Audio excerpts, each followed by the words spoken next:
বাসুদেব, মাতা পার্বতী, আমাদের প্রণিপাত গ্রহণ করি। কল্যাণ হোক।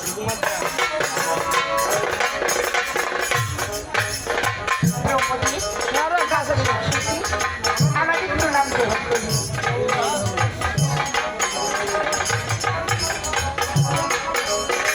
প্রভু ত্রিপুরায়, আমাদের প্রণিপাত গ্রহণ করুন প্রভু। কল্যাণ হবে বৎস। প্রভু, বলে উষা, আমাদেরকে কি জন্য স্মরণ করেছেন প্রভু? প্রিয় নিউষা, আমি তোমাদেরকে স্মরণ করেছি। তোরা দেখতে পাচ্ছ এই স্বর্গরাজ্যে আবার দেবগণ উপস্থিত রয়েছে।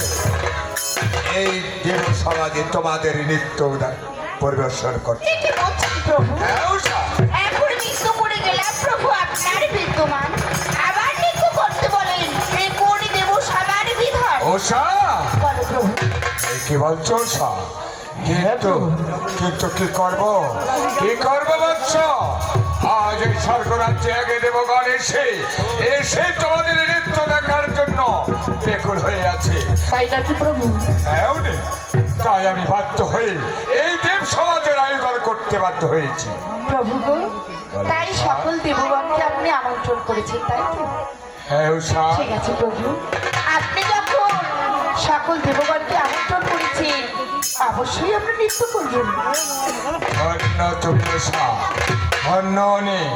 যা বৎস যাও, এই দেব সমাজে তোমরা নৃত্য শুরু করো। তবে ঠিক আছে প্রভু।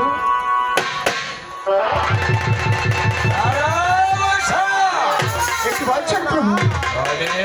বলো প্রভু। একটি কথা শুনে যাও। কি কথা প্রভু? আজ এই দেব সমাজে এমন নৃত্য করবে, হ্যাঁ, আজকের নৃত্য ভয়ঙ্কর। কি বলছেন প্রভু?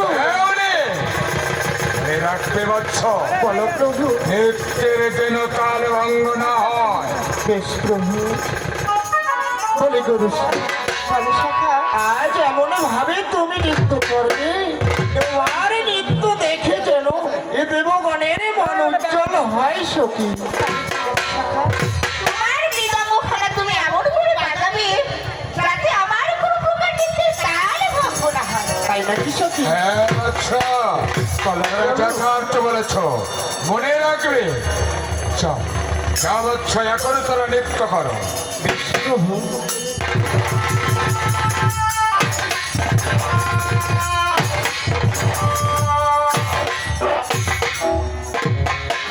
চিরদিনই তুমি যে আমার, যুগে যুগে আমি তোমার,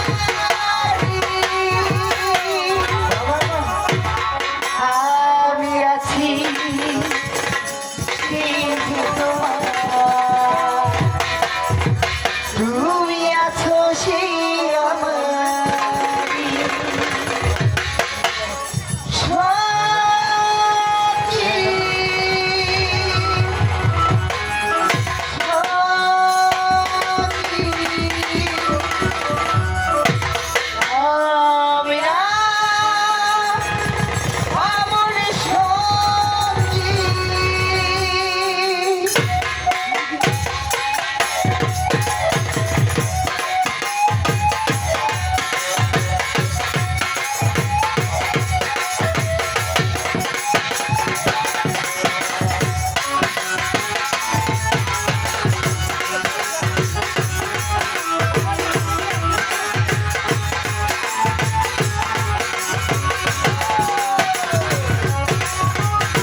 সখী গো তোমাকে ছেড়ে একা একা থাকবি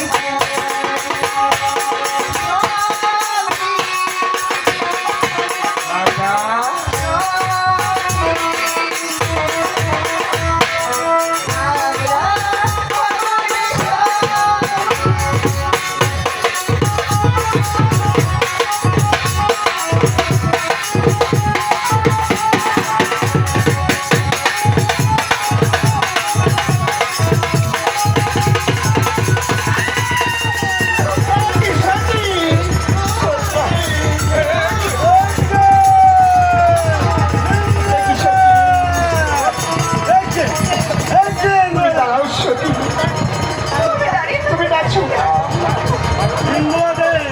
আমার ক্ষমা করে দিও।